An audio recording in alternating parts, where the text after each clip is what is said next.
श्रीमद् भगवद गीता के 6वें अध्याय का हम लोग मनन कर रहे हैं। इसमें भगवान श्री कृष्ण हमें समझा रहे हैं कि ज्ञानी की क्या स्थिति है। ज्ञानी की स्थिति का वर्णन करते हुए आज हम देखते हैं कि 8वें श्लोक में भगवान कहते हैं, ज्ञान विज्ञान तृप्तात्मा कूटस्थो विजितेन्द्रिय युक्त इत्युच्यते योगी समलोष्टाश्म कांचन। भावार्थ, जो ज्ञान विज्ञान से तृप्त चित्त है तथा कूटस्थ और जितेंद्रिय है वह योगी युक्त अर्थात सिद्ध या जीवन मुक्त कहा जाता है, जिसकी दृष्टि में ढेले पत्थर और स्वर्ण में समानता होती है। इसमें भगवान ने ज्ञानी की स्थिति का वर्णन करते हुए कहा है, पहली उसकी स्थिति यह है कि ज्ञान विज्ञान तृप्तात्मा। एक शब्द है ज्ञान और दूसरा है विज्ञान।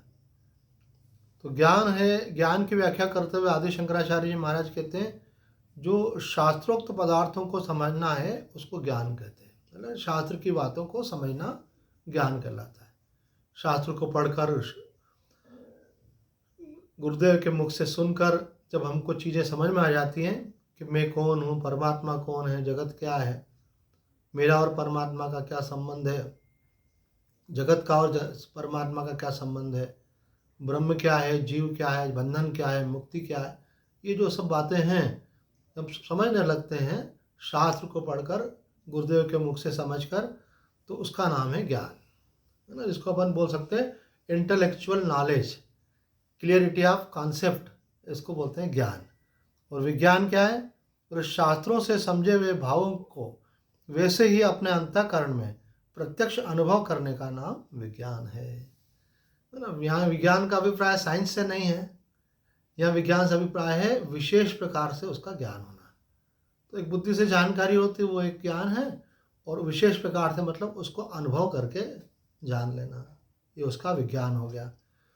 तो ये दोनों बातें जब किसी में हो जाती हैं तो कहते हैं जिसके अंतःकरण में ऐसा विश्वास उत्पन्न हो गया है कि बस अब और कुछ भी जानना बाकी नहीं है, मतलब उसने जानने वाली जो मूलभूत बात थी वो जान लिया, आधार जान लिया, है ना। जैसे शक्कर के खिलौने होते हैं, तो बोले हाथी है, घोड़ा है, ऊँट है, अब वो जान लिया ये सब शक्कर के बने हुए। बोले अब कुछ जानना नहीं है, बहुत सारे आकार और भी हो सकते हैं लेकिन सब शक्कर ही हैं। आपने गहने, सोने के बने हुए कुछ गहने देखे, कुछ हाथ में पहनने की चूड़ी देखी, गले में पहनने का हार देखा, कानों में पहनने वाला टॉप्स देखा, फिर आप बोलते हैं अच्छा हम समझ गए, सब वही सोना है, इसके अनेक रूप हैं। मिट्टी से अनेक बर्तन बने हुए हैं लेकिन वो सब मिट्टी ही हैं। तो उसी प्रकार से यहाँ पे बतला रहे हैं कि जो तत्व से परमात्मा को जान लेता है, तत्व से जगत को जान लेता है, वो तत्व से अपने आप को जान लेता है, तो उसको मालूम पड़ जाता है कि तत्वतः तीन नहीं है बल्कि एक है। एकम ब्रह्म द्वितीयो नास्ति। वह ब्रह्म ही माया शक्ति के द्वारा ईश्वर कहलाता है, वह ब्रह्म ही अविद्या शक्ति से जुड़ करके जीव कहलाता है, और उस परमात्मा ने ही इस ब्रह्म के अंदर अनेक रूप रूपाए होकर के जगत की रचना कर दी है, अर्थात स्वयं ही अनेक रूपों में प्रकट हो गए। तो जगत का वास्तविक स्वरूप क्या है? ब्रह्म। ईश्वर का वास्तविक स्वरूप क्या है? ब्रह्म। और हमारा आपका वास्तविक स्वरूप क्या है? ब्रह्म। तो जीव, ईश्वर और जगत वास्तव में एक ब्रह्म ही तत्व को जानने वाला जान जाता है कि जीवन की वास्तविकता क्या है। इसलिए उसको कोई कन्फ्यूजन किसी प्रकार का रहता नहीं है। इसलिए उसके कहने में आता है जो कुछ जानना था मैंने जान लिया, है ना। एक कोई व्यक्ति कहीं महात्मा जी के पास जाते थे, फिर क्या आपकी कोई झगड़ा हो गया, क्या कोई नाराजी हो गई, क्या आजकल जाते नहीं हो? उन्होंने कहा नहीं, हमारा कोर्स पूरा हो गया। कोर्स पूरा हो गया मतलब ज्ञान विज्ञान तत्वात्मा।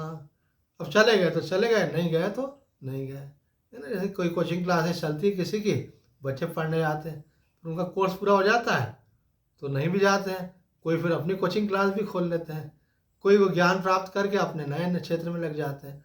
तो इसी प्रकार से भगवान बोले ज्ञान जिसको हो गया है, विज्ञान जिसको हो गया है, वो अपने अंदर पूर्ण समाधान का अनुभव करने लगता है। दूसरी बात भगवान ने कही ज्ञानी के विषय में, कूटस्थ हो। कूटस्थ का अर्थ करते हैं, कहते हैं कूटस्थ व विजितेंद्रिय, अर्थात जो कूटस्थ अर्थात अविचल है, और जितेंद्रिय है अर्थात जिसने इंद्रियों पर संयम कर लिया है। वह युक्त अर्थात समाहित अर्थात समाधिस्थ कहा जाता है। समाधिस्थ का लोग एक अर्थ लगाते हैं कि आपने आंखें बंद कर ली, संसार का कोई व्यवहार नहीं कर रहे हो, आपके इंद्रियों से आप कुछ ग्रहण नहीं कर रहे हो, आपका मन भी अंतर्मुख हो गया और अब आप कुछ भी नहीं सोच रहे हो। ठीक है, ये भी समाधि का एक प्रकार है। लेकिन एक समाधि ये भी होती है कि आप चल रहे हो, फिर रहे हो, खा रहे हो, पी रहे हो, लेकिन आप जगत में जो भी रूप देख रहे हो उन सब के अंदर एक परमात्मा को ही देख रहे हो। तो वो क्या हो गया? ये बाह्य समाधि। जो अंदर लगाते हैं उसको क्या कहते हैं? अंतर समाधि। तो ज्ञानी की स्थिति क्या है? अंदर बाहर उसी एक परमात्मा का अनुभव करता है। इसलिए ज्ञानी को आंख बंद करके बैठने की जरूरत नहीं हो, खुली आंखों से परमात्मा का दर्शन करता है। तो यहाँ कह रहे ज्ञान विज्ञान तृप्त आत्मा कूटस्थो विजितेंद्रिय युक्त इत्युच्यते योगी समलोष्टाश्म कांचन। अब कहते हैं भाई उनके लिए तो मिट्टी पत्थर स्वर्ण सब बराबर हो गया। बराबर हो गया मतलब क्या? सब में वो एक परमात्मा को ही देखता है। परमात्मा से बढ़ के कुछ है नहीं, उसी से सब प्रकट हुआ है, उसी में सब लीन होता है। इसलिए उनकी दृष्टि कैसे हो जाती है? सारा जगत को ब्रह्ममय देखते हैं कि सब कुछ ब्रह्ममय है, सब कुछ भगवानमय है। एक दृष्टांत दिया यहाँ पे मिट्टी पत्थर और स्वर्ण का। ये तो वस्तु को लेकर के दिया है, उसी प्रकार से व्यक्तियों को लेकर के भी। उनके लिए न कोई छोटा व्यक्ति है, न कोई बड़ा व्यक्ति है, न कोई अच्छा है, न कोई बुरा है। बोलो सब परमात्मा की लीला हो रही है। लेकिन व्यवहार यथा योग्य ही होता है। ऐसा नहीं है कि मिट्टी के ढेले जो है वो अलमारी में लॉकर में रख देंगे और स्वर्ण को रास्ते में फेंक देंगे, ऐसा नहीं। सम दृष्टि होना अलग बात है, समवर्ती होना अलग बात है। उनकी क्या दृष्टि सम हो जाती है, लेकिन व्यवहार यथा योग्य ही किया जाता है। ऐसा भी नहीं है कि उनकी समझ खत्म हो जाती है, समझ भी रहती है, लेकिन उनका मूल ध्यान किस पे? ब्रह्म पर। उसका परिणाम क्या होता है कि उनको अगर धन मिल भी गया तो बहुत अधिक हर्षित नहीं होते, क्योंकि जीवन निर्वाह के बाद धन जो है वो तो रखने की चीज़ है, केवल सेवा में लगाओ, ठीक है, सुरक्षा के लिए भी कुछ रख सकता है व्यक्ति। लेकिन अगर चला भी गया तो उनको फर्क नहीं पड़ता है। क्यों? क्योंकि उनकी दृष्टि ब्रह्म पे है, वस्तु पर नहीं है। पूरा संसार है, ये आता भी है और जाता भी है। तो ये योग वशिष्ठ में कहा है कि वो है और उपादेय बुद्धि से रहित हो जाते हैं, है ना। हे का मतलब होता है कि ये चीज़ त्यागना है, और उपादेय का मतलब होता है ये ग्रहण करना है। तो ज्ञानी की दृष्टि में न कुछ त्यागने योग्य है, न कुछ ग्रहण करने योग्य है। एक ब्रह्म के अलावा, एक परमात्मा के अलावा कुछ नहीं है। तो उनके लिए सारे भेद जो होते हैं, जो व्यवहार की दृष्टि से रहते हैं, उन भेदों के अनुसार आचरण करते हुए भी वो अभेद की अवस्था में बने रहते हैं। उड़िया बाबा जी इस बात की व्याख्या करते हुए कहते हैं भाई ज्ञान का मतलब है गुरु और शास्त्र के वाक्यों से ऐसा विश्वास करना कि केवल आत्मा ही सत्य, इसका नाम ज्ञान है और जगत मिथ्या है। गुरुदेव का उपदेश आप सुन रहे हैं, शास्त्रों का अध्ययन आप गुरुमुख से कर रहे हैं, तो करते करते ऐसी स्थिति हो जाए तो उसको ज्ञान कहेंगे। कौन सी स्थिति? कि आपको ये दृढ़ हो जाए कि एक आत्मा सत्य है, एक परमात्मा सत्य है, और शरीर और ये संसार जो है ये झूठा है। तो कोई बोले झूठा कैसे है? झूठा इसलिए है कि जैसे अभी आप बोलो कि मैं ये काम नहीं करूँगा और फिर आप वही काम करने लग जाओ, तो हम क्या बोलेंगे? तो झूठा है। बोलता था ये काम नहीं करूँगा, आप देखो करने लग गया। तो इसी प्रकार से ये संसार है, अब तक नहीं था, अब प्रकट हो गया, और फिर वापस अब प्रकट हो जाएगा। ये शरीर आज से 100 साल पहले नहीं था ना। आप लोग जो भी हैं सबका शरीर 100 साल पहले नहीं था, और 100 साल बाद नहीं रहेगा। हमने थोड़ी आयु ज़्यादा बढ़ा के बता दी ताकि सब कवर हो जाए उसमें। तो इसका मतलब कि अभी 100 साल तक तो कोई संभावना नहीं है आप लोगों की, पर फिर भी बोल रहे हैं। तो अब संसार की दृष्टि से कहा जाए तो एक समय ये नहीं था और एक समय ये नहीं रहेगा, इसलिए क्या हो गया? ये झूठा हो गया। आज आपको लगता है ये मकान मेरा है, कितना सुंदर है, कितना बढ़िया है, उसको आप सजाते हैं, संवारते हैं, लेकिन एक दिन आपको इस मकान को कहने वाले आप नहीं रहोगे तो कोई और आके कहेगा ये मेरा है। तो ये मेरापन क्या हो गया? झूठा हो गया। आप बोलते हैं स्त्री बच्चे सब मेरे हैं, परिवार मेरा है, शरीर छूट जाएगा, दूसरा जन्म हो गया व्यक्ति का, तो वहाँ जो स्त्री बच्चे होंगे फिर क्या बोलेगा? ये मेरे हैं। तो बोले तुम झूठे हो, पहले उनको बोलते थे मेरे हैं, अब इसको बोलते हो मेरे। तो ये तुम्हारे हैं कि वो तुम्हारे हैं? तो यही बात जनक जी के मन में आ गई थी रात को खा पी करके सोए मजे से और स्वप्न में देखा कि भूखे हैं। खिचड़ी मांगने के लिए लाइन लगी हुई थी, वहाँ खड़े हो गए। उनको बोध ही नहीं है मैं राजा हूँ। जब उनका नंबर आया तो खिचड़ी भी खत्म हो गई, तो एकदम व्याकुलता में नींद खुल गई। तो उन्होंने कहा इसका समाधान मिलना चाहिए। वो भी मैंने अनुभव किया कि भोजन करके मैं तृप्त हूँ, और ये भी अनुभव मैंने किया कि भूखा होकर के मैं व्याकुल हो रहा हूँ। तो एक ही व्यक्ति दोनों अनुभव कर रहा है, तो ये भी सच, ये भी लगता है सच है। जब वो अनुभव होता लगता है वो सच है, तो ये सच है कि वो सच है। उन्होंने कहा मेरे प्रश्न का जो उत्तर देगा वो मेरा गुरु। तो कई लोग आए, उन्होंने समाधान करना चाहा, नहीं किया। उन्होंने कहा जो समाधान नहीं करेगा तो उनको सजा दी जाएगी। तुम विद्वान कैसे, ज्ञान के साथ तुम्हारा कुछ हमको समाधान नहीं दे सकते। उनको डाल दिया जेल में। और जब अष्टावक्र जी उनके पास में आए तो अष्टावक्र जी ने कहा मैं आपके प्रश्न का उत्तर दूंगा। तो उन्होंने बताया कि न यह सच न वो सच। तो आपको लगता होगा भाई सपना तो झूठा होता है, जागृत सत्य होता है। जागृत भी सत्य नहीं है, ये दिख रहा है सत्य हमको, लेकिन जब हम सो जाते तो ये कहाँ दिखता है। तो ये भी कभी नहीं था और कभी नहीं रहेगा, इसलिए ये भी सच नहीं है। तो उन्होंने क्या कहा, न ये सच है न वो सच। तो फिर सच क्या है? सच वो परमात्मा है जिसमें ये प्रकट होते हैं। रमन महर्षि जी इस बात को ऐसे समझाते हैं, जैसे टीवी का पर्दा है, उस पर्दे पर आप दृश्य देखते हो, तो वहाँ देखते हैं कि अरे वाह बारिश हो रही बहुत अच्छी। तो वो बच्चा बोलता पापा जल्दी से छाता लेके आओ, गीले हो जाएंगे। बोला बेटा अरे वो तो टीवी में हो रही है, अपने को थोड़ी हो रही है, कोई बारिश गिर नहीं रही है ऐसे। अच्छा, थोड़ी देर बाद आग लग जाती, पापा आग लग गई, आग लग गई। बोले नहीं बेटा कोई आग वाग नहीं लगी है, नहीं तो टीवी में दिख रहा है ऐसा। बोले सब लोग भाग रहे हैं। बोले वो भी टीवी में ही भाग रहे हैं, बाहर नहीं भाग रहे हैं। बोले ना आग सत्य है न जल सत्य है, फिर जो सत्य क्या है? बोले पर्दा सत्य ही है जिसमें ये दिख रहा है। तो उसी प्रकार से न स्वप्न सत्य है न जागृत सत्य है। स्वप्न और जागृत जिसमें दिखते हैं वह परमात्मा सत्य है। ये चित्र आते हैं और चले जाते हैं। संसार क्या है? एक चित्र है, और वो किस में दिख रहा है? परमात्मा में ये चित्र दिख रहा है। बदलते रहते हैं। कभी आपके दादाजी जमाने में रहते थे, वो जवान थे, एक समय बूढ़े हुए चले गए। फिर आपके पिताजी थे, वो कभी जवान थे, है ना, कईयों के बूढ़े हुए, कईयों के अभी गए नहीं, मानो कईयों के चले भी गए, चले गए। अब अपना नंबर है, अब अपन जवान हो जाते हैं, फिर अपन बूढ़े, फिर गए, फिर बच्चे बोलते हैं। तो बोले ये सब खेल चलता रहता है, कलाकार यहाँ पे बदलते रहते हैं। तो बदलते रहते हैं लेकिन पर्दा वही का वही है। तो परमात्मा रूपी पर्दे पर संसार रूपी खेल चल रहा है ऐसा। तो यहाँ ये बात बता रहे हैं आदि शंकराचार्य जी महाराज, उड़िया बाबा जी महाराज, कि शास्त्र और गुरु के वचनों से ऐसा विश्वास आपको दृढ़ हो जाए। क्या विश्वास हो जाए? आत्मा ही सत्य है, संसार झूठा है। ये इसको सच्चे मान लेने के कारण ही सारे दुख होते हैं, सारी समस्याएं होती हैं। अगर दुनिया में अगर आपने मानो बहुत धन कमा लिया और बहुत बड़ा आपने महल भी बना लिया, कब तक के लिए? फिर तो छोड़ के जाना ही है। वो समझदार व्यक्ति ज़्यादा के चक्कर में पड़ता भी नहीं। क्यों? क्योंकि उसका मालूम पड़ता है कि इतना परिश्रम करके इतना मैं अर्जित कर भी लूँगा और छोड़ के जाना पड़ेगा, तो इतना टाइम मेरा वेस्ट हुआ ना, इतना मन बुद्धि जब उसमें लगाया, मैंने समय लगाया, और आखिरी में छोड़ना पड़ेगा। भाई मैं उतना ही लूँ जितना उपयोग में आए।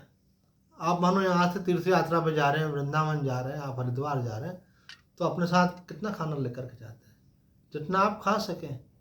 जो नहीं खा सके इतना इकट्ठा उठा करके ले आने से मतलब क्या है? तो उसी प्रकार से संसार में निर्वाह मात्र के लिए वस्तुएं हैं, लेकिन मनुष्य मोह में पड़ जाता है और अहंकार की तृप्ति में पड़ जाता है। मेरे पास तो इतना धन है, उतना धन है, शोषा करने में, लोगों को दिखाने के लिए, इंप्रेशन में आ जाता है। उस चक्कर में क्या होता है? उसका सारा समय चला जाता है और असली काम रह जाता है।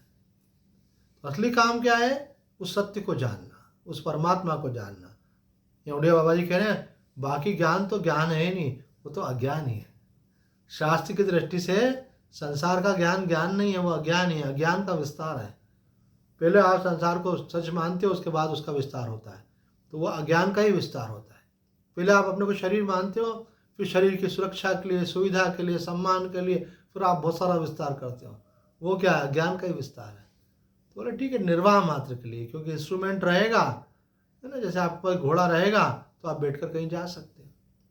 तो शरीर रहेगा तो उसके लिए रहने के लिए मकान हो, खाने के लिए भोजन हो, है ना, अपनी व्यवस्था के लिए औषधि के लिए व्यवस्था हो गई, अतिथि आ जाओ उसके सम्मान के लिए, ठीक है इतना। पर आप उसी में लग गए तो वो तो ऐसे ही होगा जो हमने दृष्टांत दिया था आपको, कोई घोड़ा लेके आया और घोड़े की सेवा में ही लग गया। तो शरीर रूपी घोड़े की सेवा में नहीं लगना है, निर्वाह के लिए है। ये बुद्धि भी सूक्ष्म होना अलग बात होती है और शुद्ध होना अलग बात होती है। तो हमारे महापुरुष कहते हैं कि ये सूक्ष्म बुद्धि से बात समझ में तो आती है, लेकिन आदमी का मन हटता नहीं है वहाँ से। जब बुद्धि शुद्ध होती है तो उसको लगता है अरे मैं मूर्ख हूँ क्या, पर उसको दुनिया लगती है और ये दुनिया मूर्ख है। जैसे महापुरुषों ने मूढ़ शब्द का प्रयोग किया है, और हमारे आदि शंकराचार्य जी महाराज भी इत को न्यास्ति मूढ़ात्मा ऐसे शब्द का प्रयोग करते हैं विवेक चूड़ामणि में। तो बोले यार ऐसा कठोर शब्द को तो दिखता है ना भाई, मूर्ख तो है आदमी, जो चीज़ उसके साथ चलनी नहीं है, जो उसकी है नहीं, जो उसकी हो सकती नहीं, उसको अपना मान रहा है। संसार सब भगवान का है, लेकिन थोड़ा सा धन को हम बोलते हैं मेरा, और उसको अपन पकड़ के रख नहीं सकते, जब चाहे वो हाथ में से निकल जाता है, आखिर तो छोड़ के जाना ही पड़ता है। लेकिन मनुष्य उसको संभालने में लगा हुआ है, सजाने में, संवारने में, और एक दूसरे से कंपटीशन कर रहे हैं, और एक दूसरे को यही देख करके बड़ा छोटा मानते हैं। ज़्यादा पैसे वाला व्यक्ति उसको बड़ा मानते हैं, तो पैसा कम हो तो, और किसी ने बहुत सारी डिग्री ले ली तो, अरे जीवन चलाने के लिए 4-4, 6-6, 8-8 डिग्री जरूरत नहीं है। आप एक उतनी विद्या प्राप्त कर लो कि आपका जीवन चल सके। पढ़ते जा रहे हैं, पढ़ते जा रहे हैं, पढ़ते जा रहे हैं। बोले हम पढ़ नहीं रहे हैं, बढ़ते जा रहे हैं, बढ़ते जा रहे हैं है ना। बोले पैसा कमाते जा रहे हैं, कमाते जा रहे हैं। बोले क्या कर रहे हो ये, बोले हम प्रोग्रेस कर रहे हैं, प्रोग्रेस कर रहे हैं। ऐसे बताओ, जितना आप सामग्री लेके आते हो उन सबकी चिंता होती है, उनको संभालना पड़ता है। तो ये अज्ञान का ही लक्षण है सारा। आदमी बहुत जितना विस्तार करता है ना, ये उसकी वासना है, ये उसकी तृष्णा है, ये उसकी नासमझी है। जैसे जैसे समझ आती है तो आदमी छोड़ने लगता है ऐसे, और उसको ही समझ में आता है जो भगवान ने गीता में कहा, त्यागा शांतिरनंतरम, त्याग से ही शांति मिलती है। हम बड़े बड़े महापुरुषों को देखते हैं, राजमहल छोड़ करके जंगल में क्यों चले गए, सत्य की प्राप्ति के लिए छोड़ दिया सब। हमारे वृंदावन के स्वामी अखंडानंद जी महाराज के आश्रम में रहते हैं स्वामी जी का नाम है गोविंदानंद जी, अभी भी हैं। तो गोविंदानंद जी जो है वहाँ का पूरा अर्थ की व्यवस्था देखते थे, जो भी डोनेशन आता था सब संभालते थे। करोड़ों का वहाँ पे आना जाना चलता रहता, बहुत बड़ा आश्रम है। स्वामी रामानंद जी महाराज को देखा, अरे सब आश्रम छोड़ करके निकल पड़े, तो उनको भी वैराग हुआ, वो भी छोड़ करके रमन आश्रम की तरफ निकल पड़े। तो वहाँ जाने के बाद उनको एक कमरा दिया गया रहने के लिए, और कुछ भक्तों ने कहा, वहाँ जो थे उनको मालूम पड़ा ये इतने बड़े आश्रम से आए, इतने बड़े महात्मा, कि महाराज जी आपके कमरे में ये व्यवस्था कर देते हैं, ऐसा गैस रख देते हैं, ये रख देते हैं, वो रख। उन्होंने कहा कि अगर ये व्यवस्था में रहना होता तो वो आश्रम कम था क्या, मैं व्यवस्था के लिए नहीं आया हूँ। ऐसे ही एक साधक घर छोड़ करके वृंदावन चले गए, और वृंदावन में जाकर के एक आश्रम में उन्होंने अपना कमरा उमरा ले लिया।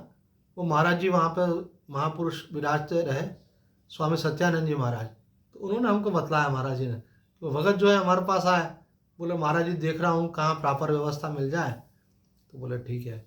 और उसके बाद उनको एक आश्रम में कमरा मिल गया, उनके कुछ राशि फिक्स कर दी उन्होंने कि इतनी सेवा में कर दूंगा। उन्होंने कहा रहो मजे से, रहने खाने की व्यवस्था हो गई सब ये। तो कुछ 15 दिन महीने भर बाद आए, तो महाराज जी ने बोला कि कैसा चल रहा है। तो उन्होंने कहा महाराज जी बहुत बढ़िया चल रहा है, अच्छी खाने पीने की व्यवस्था, रहने की अच्छी व्यवस्था है। तो महाराज जी जोर से हंसे, अरे बोले खाने पीने रहने की व्यवस्था तो तुम जहाँ थे वहाँ भी हो रही थी, यहाँ आने के बाद ये तो बाहरी चीज़ है, असली बात है कि तुम्हारा भजन हो रहा है कि नहीं हो रहा है। तो इसका मतलब क्या हुआ, बताने वाली बात नहीं बताई, इसका मतलब दृष्टि बदल गई, ध्यान कहीं और चला गया। आया था हरि भजन को और उठन लगे कपास, किसी के मुंह में पड़ गए, किसी के संग्रह में लग गए, मान सम्मान में लग गए, और बाद में कुछ हाथ में नहीं आया। किसका मान रहा।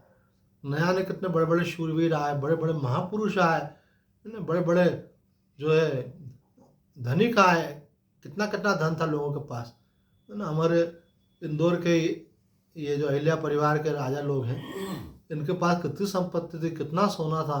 बीच में आया था 18 ट्रस्ट बना करके उस धन को ये सेवा कार्यों में लगाते थे, व्यवस्थाओं में लगाते थे। तो हम लोग तो थोड़ा सा चांदी का एक गिलास ले आते तो हम कीमती समझते हैं, इनका खाना बनाने के बर्तन जो है इस प्रकार के थे, सोने चांदी के। तो कहने का अभिप्राय ये है कि पर आज कौन रहा है? भगवान की इस सृष्टि में ये सब कुछ भी नहीं है, लेकिन आदमी उस माया में आ जाता है। तो सावधान रहना चाहिए। तो यहाँ उड़िया बाबा जी कह रहे ज्ञान का मतलब है गुरु और शास्त्रों के वचनों को सुनकर के ये निश्चय हो जाना कि एक ब्रह्म ही सत्य है, परमात्मा ही सत्य है, ये शरीर व संसार झूठा है। इसको पकड़ने की कोशिश नहीं की नहीं तो आदमी धोखे में आ जाता है, पछताता है बाद में। और विज्ञान क्या है?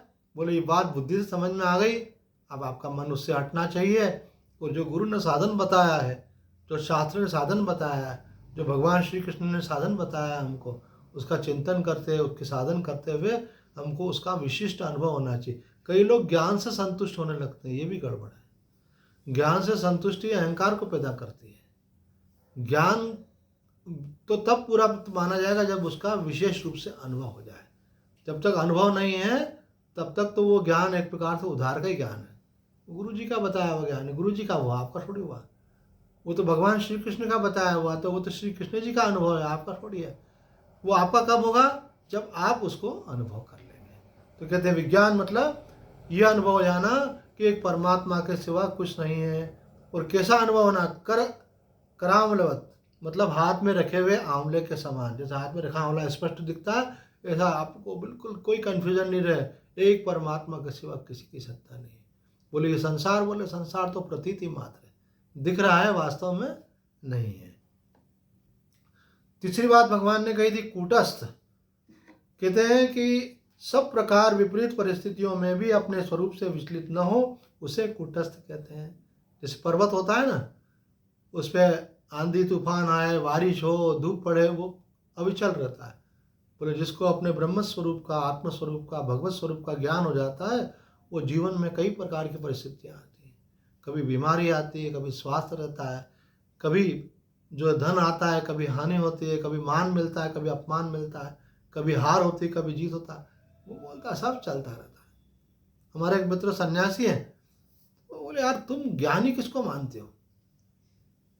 तो मैंने सोचा इसके मन में कुछ चल रहा है। मैंने कहा तुम किसको मानते हो? तो बोले मेरे हिसाब से तो ज्ञानी वो है कि जो हमेशा एक रस रहता है। बोले आप जितने बड़े बड़े महापुरुषों को देखो, वो अंदर से अविचल रहते हैं, बाहर से सब व्यवहार करते हैं, अंदर से अविचल रहते हैं। बोले मैं तो ज्ञानी उसको मानता हूँ। मैंने कहा बिल्कुल सही मानते हो, क्योंकि एक लक्षण क्या बताया ज्ञानी का? कूटस्थ है। क्योंकि अनुकूल प्रतिकूल परिस्थिति तो आती जाती है, लेकिन आप सदा रहते हो।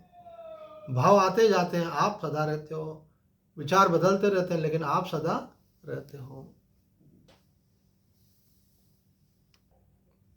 तो हम चर्चा कर रहे थे कि ज्ञान, विज्ञान और कूटस्थ। उसके बाद भगवान ने कहा युक्त इत्युच्यते योगी। तो उड़िया बाबा जी अर्थ करते हुए कहते हैं निरंतर ब्रह्माकार वृत्ति रहने के कारण जिसकी अनात्म बुद्धि नहीं होती, तथा बड़े से बड़ा दुख और सुख उपस्थित होने पर भी जिसकी देह दृष्टि नहीं होती, वह योगारूढ़ ही युक्त है, वही समदर्शी हो सकता है। कौन समदर्शी हो सकता है? जो अपने आत्मस्वरूप में स्थित है और जो देह भाव में नहीं आता। अभी क्या है, साधारण मनुष्य क्या जीवन जीता है?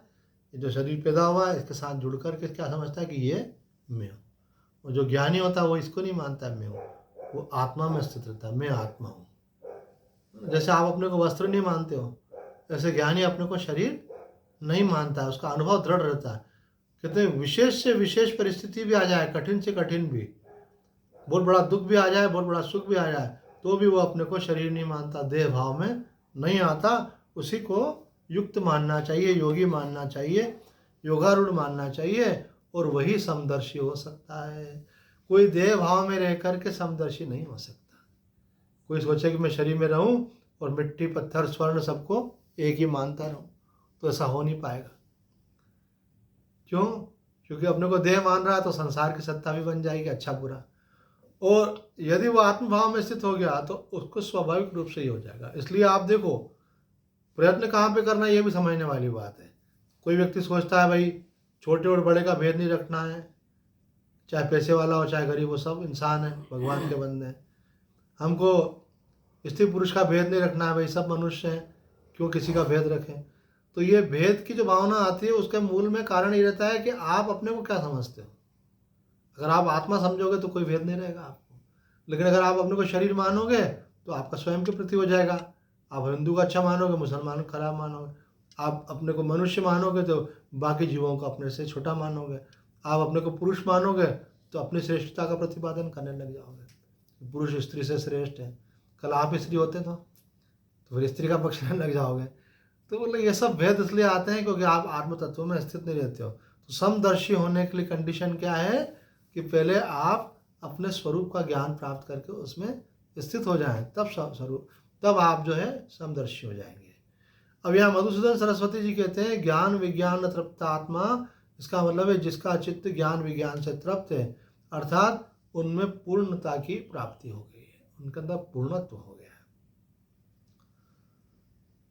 कूटस्थ की व्याख्या करते हुए कहते हैं विषय की सन्निधि में भी विकार शून्य हो। एक देखो नवीन व्याख्या यहाँ पे, पहले कहा कि जो अविचलित रहता है परिस्थितियों में, यहाँ एक नवीन व्याख्या करते हुए मधुसूदन सरस्वती जी कहते हैं कि रहना तो संसार में ही है और यहाँ पे धन भी रहेगा, स्त्री भी रहेगी, मान सम्मान भी रहेगा। इन सब अनुकूलताओं और इन भोगों के रहते हुए भी जिसका मन निर्विकार रहता है, अर्थात काम क्रोध लोभ मोह मद मत्सर से रहित, बिल्कुल शांत बना रहता है।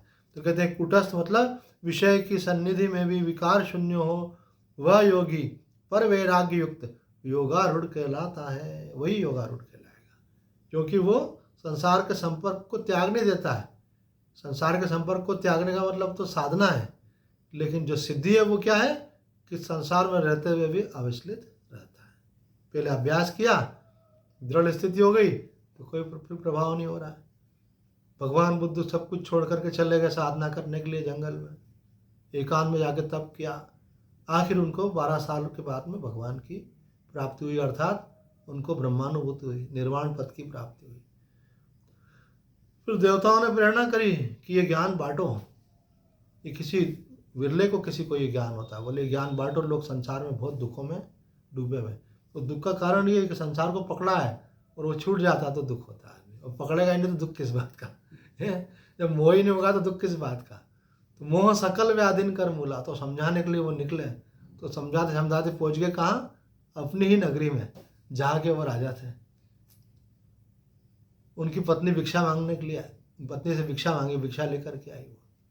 अभी हम कल ही देख रहे थे एक वीडियो, उसमें एक न्यूज़ एंकर पूछ रहा है किससे, योगी आदित्यनाथ से, क्या आपने ग्रह त्याग कर दिया, आप सन्यासी हो गए और 2 महीने बाद अपने ही घर से जाके अपनी माँ से आपने भिक्षा मांगी?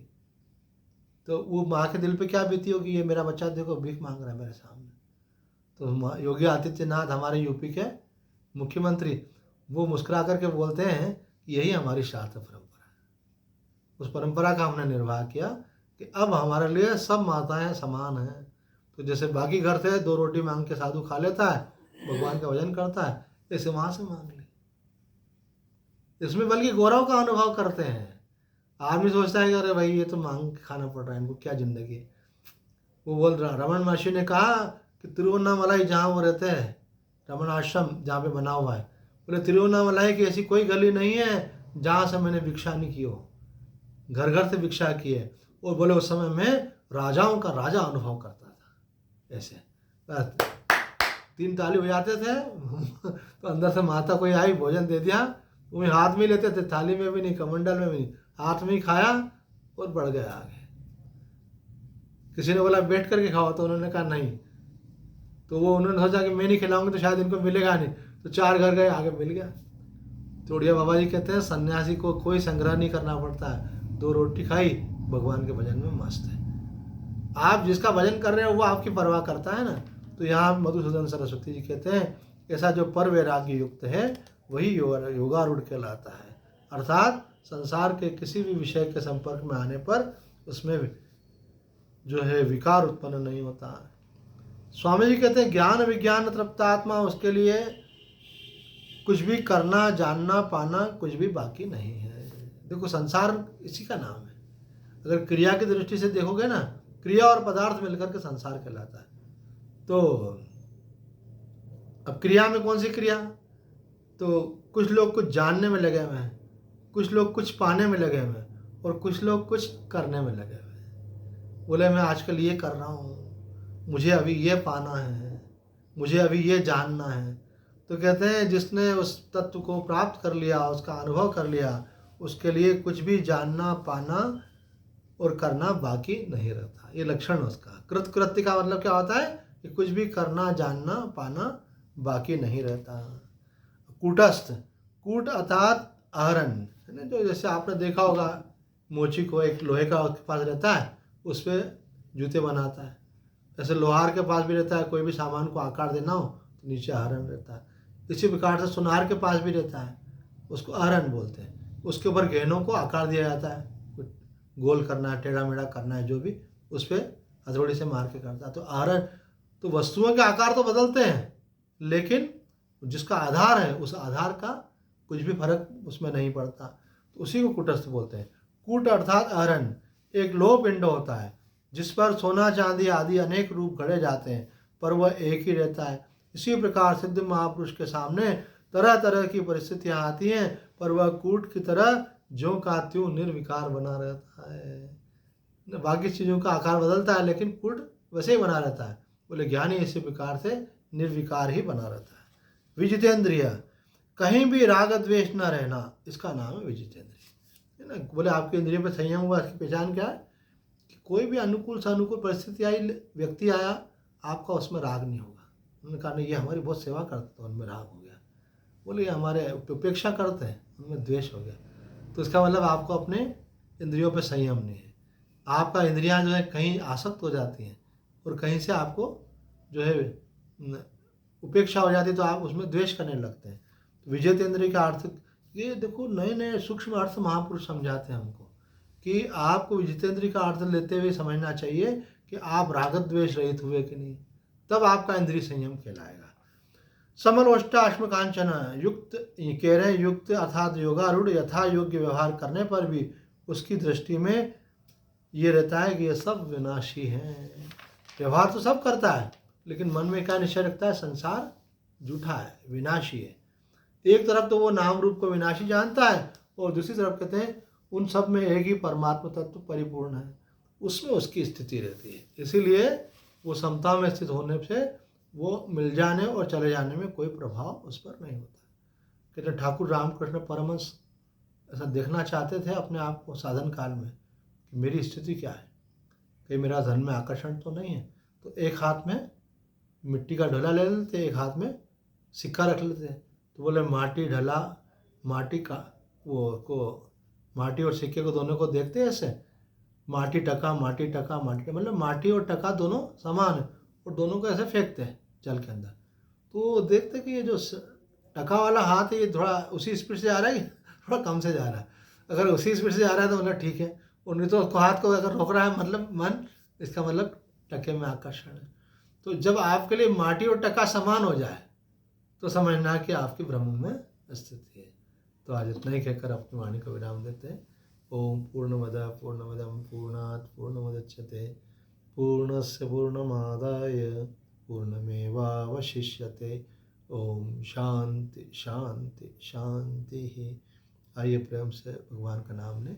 जय जय अम्बे जय जगदम्बे, जय जय अम्बे जय जगदम्बे, जय शिव शंकर बम बम हर हर, जय शिव शंकर बम बम हर हर, जय जय राधे जय श्री कृष्ण, जय जय राधे जय श्री कृष्ण, जय सिया राम जय जय हनुमान, जय सिया राम जय जय हनुमान, श्री राम जय जय राम, श्री राम जय जय राम, सच्चिदानंद भगवान की जय। धर्म की जय हो, अधर्म का नाश हो, प्राणियों में सद्भावना हो, विश्व का कल्याण हो, गौ माता की रक्षा हो, सनातन धर्म की जय हो। हर हर महादेव।